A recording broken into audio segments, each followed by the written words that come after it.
ये जो आप मेरे पीछे माहौल देख रहे हैं, ये जो प्रकृति देख रहे हैं, ये एक ऐसा प्रकृति, एक ऐसा धरोहर है जिससे हमारा जीवन चलता है और हम लोग इसमें खुले सांस ले पाते हैं, खुलेआम सांस ले पाते हैं। अगर पेड़ पौधे हमारे जीवन में ना हो तो हम लोग, हमारे इस जीव जंतु, हम जो भी इंसान इस धरती पर है, कोई भी जीवित नहीं रह सकता। लेकिन मैं आपको एक बात बताता हूँ, ये जो प्रकृति है, ये एक ऐसी पद्धति है, ये ऐसा हम लोगों को अमृत देता है जिसे हम लोग पहचान नहीं पाते। लेकिन कुछ लोग ऐसे हैं जो इसे पहचान लेते हैं और पहचानने के बाद एक शोध करते हैं। उस शोध में ये चीज़ हमारे लिए वरदान साबित हो जाता है। ये प्रकृति से ही बहुत ऐसी चीज़ें बनाई गई हैं जो हमारे जीवन के लिए बहुत ही महत्वपूर्ण है, लेकिन हमें इस बात की जानकारी नहीं है, हमें ज्ञान नहीं है। हमें पता है कि हमारे आसपास में ऐसी बहुत सी ऐसी जड़ी बूटियां हैं जिसको यूज किया जाए तो हमारा जीवन बहुत ही स्वस्थ हो जाएगा, लेकिन हमें इस बात का नॉलेज नहीं है और हम कोशिश भी नहीं करते, क्योंकि हम कहते हैं कि भाई जब अंग्रेजी दवाइयाँ आ ही गई हैं तो आयुर्वेद के चक्कर में क्यों पड़ना। जबकि आयुर्वेद एलोपैथ से बहुत पुरानी पद्धति है और आयुर्वेद से ही बहुत अच्छे तरीके से इलाज किया जाता था। एक बहुत ही बड़ा उदाहरण लोग देते हैं आयुर्वेद का, कि जब रामायण में श्री लक्ष्मण जी को जब शक्ति बाण लगी थी तो उस टाइम आयुर्वेद का ही इस्तेमाल किया गया था और आयुर्वेद से रिजल्ट लिया गया था। सोचने वाली बात है कि रामायण हो, चाहे महाभारत हो, चाहे कोई भी युद्ध हो, जब ये युद्ध होता था उस समय लाखों सैनिक उन क्षतिग्रस्त होते थे, उनको चोट लगती थी, वो घायल होते थे। लेकिन सोचिए कि अगले दिन वो फिर कैसे तैयार हो जाते थे लड़ाई लड़ने के लिए। क्या होता था ऐसा? कौन सा एलोपैथ उस समय था जिसका इस्तेमाल करके लोग इतना जल्दी स्वस्थ हो जाते थे? कभी सोचा है आपने? एक बार सोचिए जरूर। इसलिए सोचिए कि आज से 5000 वर्ष पुराना ये पद्धति है जिसे हम आयुर्वेद कहते हैं। लेकिन आज के जीवन शैली में हम लोग एलोपैथ के चक्कर में आयुर्वेद को भूलते चले जा रहे हैं। हम हमेशा एक चीज का ध्यान नहीं रख पाते हैं कि अगर किसी चीज का इस्तेमाल किया जाए तो उससे अगर फायदा ना हो तो नुकसान भी नहीं होना चाहिए। लेकिन एलोपैथ मजबूरी है आज के समय में, क्योंकि कोई ऑप्शन नहीं है, तो लोग इस्तेमाल कर रहे हैं एलोपैथ को, जो कि ये सिर्फ रोकथाम है। और रोकथाम से ही अगर एक किसी बीमारी का इलाज अगर आप करा रहे हैं तो दूसरी बीमारी की उत्पन्न होना एकदम लाजमी है। लेकिन हमें इससे कोई फर्क नहीं पड़ता। हम जाते हैं अंग्रेजी डॉक्टर के पास और जाने के बाद अंग्रेजी दवाई लिखवा लेते हैं और खाते हैं, और खाने के बाद कहते हैं यार शुगर की दवाई खा रहा था, बीपी हाई हो गया, शुगर की दवाई खा रहा था, किडनी फेल होने लगा, शुगर की दवाई खा रहा था, लीवर में इन्फेक्शन हो गया, शुगर की दवाई खा रहा था लेकिन किडनी हमारी फेल हो गई।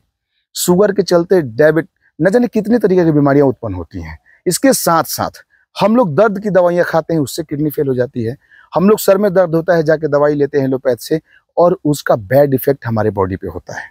लेकिन हमारे पास ऑलरेडी आयुर्वेद बहुत पहले से लोग लेके आ रहे हैं, आपको समझा रहे हैं, बता रहे हैं, लेकिन हमें तो सिर्फ एलोपैथ पे भरोसा है। मेरे भाई, मेरे दोस्त, एक बार आप आयुर्वेद से जुड़ के देखिए, एक बार आप आयुर्वेद अपना के देखिए, फिर आपको समझ आएगा कि आयुर्वेद में कितना पावर होता है। हाँ, मैं मानता हूँ इस बात को कि कुछ ऐसे लोग हैं जिनकी वजह से आयुर्वेद को बदनाम किया गया है, कि गलत तरीके की दवाइयाँ दे के, गलत तरीके की चीज़ें आपके सामने लाके और आपको बेचा जा रहा है, जिससे आप इस चीज़ से आपका भरोसा उठ गया है।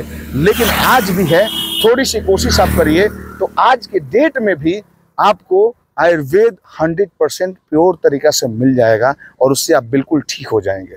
जिस बीमारी का आप इलाज करवा रहे हैं उससे बिल्कुल निजात मिलेगा, लेकिन थोड़ा धैर्य रखना होता है। आयुर्वेद बहुत जल्दी तो काम नहीं करता, लेकिन धैर्य रखने के बाद 100% आप सफल इलाज पाएंगे। तो सबसे बड़ी बात है कि आज हम लोग हर तरीके से इलाज करवाते हैं, इलाज कराते कराते हमारा पेशेंट खत्म भी हो जाता है, लेकिन उसके बाद भी हम इस बात को नहीं समझ पाते हैं कि आखिर वजह क्या थी, क्या कारण था जिसकी वजह से हमारा पेशेंट डेथ कर गया, हमारा पेशेंट बचा नहीं पाए पेशेंट को, और इलाज करा ही रहे थे, बाद में समझ में नहीं आता इलाज किस चीज़ का हो रहा था। अगर एलोपैथ में पावर है तो इलाज चल रहा है, उस दौरान रोगी क्यों मर जाता है? कहते हैं कि मरने वाले को कोई रोक नहीं सकता, सही बात है, लेकिन जिस तरीके से आप एलोपैथ इलाज करवा रहे हैं, एक बार आयुर्वेद को अपनाइए। आयुर्वेद को अपनाने के बाद 100% रिजल्ट मिलेगा, भरोसा रखिए इस बात का। तो इसके लिए आपको करना क्या है? इसके लिए आपको बस ये करना है कि सबसे पहले आप एक वाईटीएम कंपनी है, याचिका ट्रेडिंग मार्केटिंग लिमिटेड, जिसको हमारे कमल नारायण साहू जी ने 2015 में इसकी शुरुआत की थी, और इतनी अच्छी शुरुआत थी कि आज के डेट में सबके जुबान पे बस YTM YTM YTM ही है। इसके पीछे का रीजन ये है कि बहुत स्मार्ट लोग इसमें काम नहीं करते, बहुत पढ़े लिखे लोग काम नहीं करते हैं। हम जैसे लोग, हमारे आसपास में बहुत से ऐसे लोग हैं जो इसका इस्तेमाल करते हैं, और इस्तेमाल करने के बाद उनको रिजल्ट मिलता है 10 दिन, 15 दिन, 20 दिन, 1 महीने के अंदर बहुत ही अच्छा रिजल्ट है। तो आप लोग भी आयुर्वेद से जुड़िए, आप लोग भी आयुर्वेद को आगे बढ़ाइए, आप लोग भी एलोपैथ से छुटकारा पाइए। क्योंकि राजीव भाई दीक्षित को आप जानते होंगे, वो हमेशा आयुर्वेद की चीजें हमें बताते थे, हमेशा वो हमारे आसपास में ऐसी चीजें होती थी जिसके बारे में बताते थे। लेकिन बहुत से ऐसे लोग हैं जो आज भी उनको फॉलो करते हैं, और फॉलो करने के बाद उनको राहों पे चल के वो बिल्कुल ठीक होते हैं। तो हम लोग क्यों नहीं हो सकते? हमें भी एक बार आयुर्वेद अपनाना चाहिए, हमें भी प्रकृति का मिला जो वरदान है उसका इस्तेमाल करना चाहिए, ताकि हम लोगों को भी पता चले कि हमारा जो आयुर्वेद है, हमारा जो आज 5000 साल पुराना जो पद्धति है, इससे कितना फायदा हो सकता है। और उसी पद्धति को आज के डेट में YTM लेके आया है बहुत ही जोरदार तरीके से, जोरदार और असरदार प्रोडक्ट के साथ में।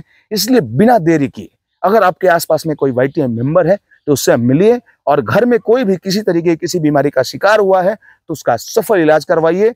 और जब आपको ये बात समझ में आएगी तब आप बोलोगे कि मैंने आपसे क्या कहा था। धन्यवाद।